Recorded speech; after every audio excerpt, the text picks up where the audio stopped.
Suspect, 5'3 ang height sa personal pero 5'7 ang pakilala. Ala, wala akong sinasabing ganon. Ala.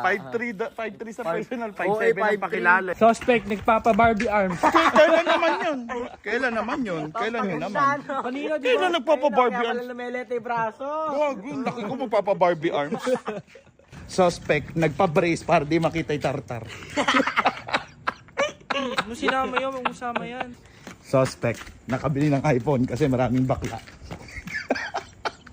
Kuya, Suspect, nag-invest sa akin ng 30k tapos nalugi yung Axie. Putang ina, naalala ko na naman yun. Kakainis. na-invest pa kahit panugi. Hindi ko naman kasi alam eh. Suspect, nag-gym para magyabang. Tapos isang araw pa lang, ayaw na. Kasi nilagnat. Uy, ikaw din naman yabang mo. Uy, yabang mo. Totoo yun ah. Suspect, 5 years na nagpapapayat pero di pumapayat. Ang ganun.